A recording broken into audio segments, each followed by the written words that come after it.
After playing in Green Bay for 18 years, Aaron Rodgers started over in New York for 2 years. Now he's starting anew again. "This is the second new, so it's the new," said Rodgers. "I'm loving being here." Rodgers is preparing for his first game with the Steelers, who are opening in New York on Sunday.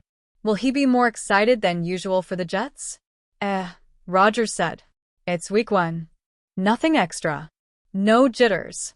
He even attempted to list all the defenders with the Jets whom he counts as friends. "I hope I didn't miss anyone," he said. "How's the 41-year-old quarterback feeling?" "I feel good. I feel real good," Rodgers said. "I've got a lot of great people I work with in my off time. I had 3 days with my bodywork guy out west. I'm feeling really good." Rodgers said he has a pretty good handle on the Steelers' offense. "I spent a lot of time studying in Latrobe, and here. I feel good about finishing art sentences when he starts to call plays." Arthur Smith directs Rodgers as the offensive coordinator, but with input, of course, from his quarterback. Rodgers gave an indication of one of his preferences when he praised his quartet of tight ends, in particular Big Darnell Washington. "I think it's the best tight end room that I've been around in 21 years, Rodgers said. "You have 4 extremely capable guys. We had different runs at Green Bay, where we had some great players, but just the depth that we have here with 4 guys who you feel great about having on the field at any time. And they all have a different skill set they bring to the table. I can't even say who's the most impressive, maybe the biggest guy in the room because of how many things he can do down the field in the passing game." The 6'7", 264-pound Washington enters his 3rd NFL season as one of the league's best blocking tight ends.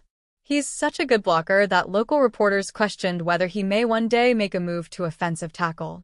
"The other day we had a practice," Rodgers said of Washington, "and I threw him a bunch of balls in the red zone, and I was just thinking to myself, he's definitely in the right position because he's so big and so athletic. For a man of that size to be that skilled in the passing game is pretty impressive, not to mention what he does on the line of scrimmage." Washington caught only 1 pass this preseason, and the 4 roster tight ends caught only 6 passes for 43 yards. Of course, Smith wasn't showing much of the offense and Rodgers didn't even play. "So, will he be ready? I've been playing 20 years, so I know how to execute in a game situation," Rodgers said. Several former NFL players, most noticeably Ben Roethlisberger, have watched Steelers practices and praised Rodgers' arm strength and say that his legendary release remains elite. But the public has yet to witness the Steelers' new quarterback. So Coach Mike Tomlin was asked to give a scouting report on Rodgers this week. "His arm talent is unbelievable, not only in terms of arm strengths and accuracy, but his ability to release the ball from a variety of places," Tomlin said. "His game management expertise and experience is very evident. His line of scrimmage play, weaponizing of cadences, etc., his above-the-neck game is very unique. It's been a good process. But the proof is in the pudding. I'm sure he's excited to get into a stadium with us and quarterback for us, and I know I'm excited about seeing it." So is Rodgers, who has a love of the game. It's obvious that he's brought it with him to Pittsburgh. "I'm happy I'm here. Very happy," Rodgers said. "Really enjoy the guys, really enjoying my little corner over here, and then my quarterback room and the big room with the offense, getting to know those guys, being a conscious observer out at practice, taking everything in, and really enjoying Mike Tomlin's team meetings. I'm enjoying everything Pittsburgh-related and excited about the season to start." The Pittsburgh Steelers made plenty of bold changes to their roster this offseason, and many of them had obvious reasons behind them. The Aaron Rodgers move was the best and last option at quarterback. The Minkah Fitzpatrick/Jalen Ramsey trade was a gamble on getting a more impactful defender after a couple of down years from Fitzpatrick. Perhaps the biggest and most expensive move was the trade and subsequent extension for DK Metcalf, and it led to the departure of the explosive but difficult to work with George Pickens. Pickens' attitude was clearly something Pittsburgh was tired of, likely exacerbated by all of the other strange issues that their playmakers have had in recent years. Now that he is in Dallas, however, it appears things could be changing, according to NFL insider Peter Schrager. George Pickens may be turning a corner as a true locker room asset after Pittsburgh Steelers' departure. Appearing on the Pat McAfee show, Schrager was asked about what the Cowboys' offense could look like this year. Pickens was mentioned briefly as a guy who could benefit from a big year, but it's what he said about his presence in the locker room that has fans interested. The rap on him, Pickens, is that he is a bad vibes for the locker room guy. So far in Dallas, he has been great in the locker room, Schrager said. If that is true, it's a massive change to how the former second-round pick was viewed in Pittsburgh. Players can change, and it's not like he was outright terrible as a teammate and person while with the Steelers, but it's still a dramatic shift in personality in just one offseason. The change in scenery, even with the bad vibes in Dallas right now, is likely a huge contributor to his change in attitude. Getting to play with Dak Prescott and next to CeeDee Lamb is a massive upgrade to his supporting cast in Pittsburgh, and it could set him up for a huge second contract after the 2025 season.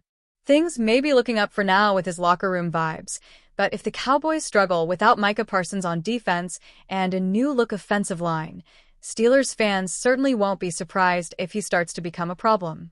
No matter how talented he may be, Pittsburgh shipped him out of town for a reason, even with their ongoing issues at wide receiver.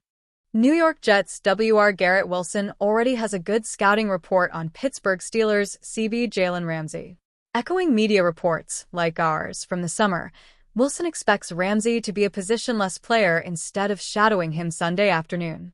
I think they're going to use him a little bit everywhere, Wilson told Jets media Thursday in audio provided by the team. He's that type of player, he's got great ball skills. To me, with that guy like that, you probably want him looking at the quarterback. So I expect them to do a little bit of everything with him. Since his trade to Pittsburgh in late June, Ramsey's worn multiple hats in the Steelers' defense. In the team's nickel packages, he has played as the slot defender. In base, he's worked at safety.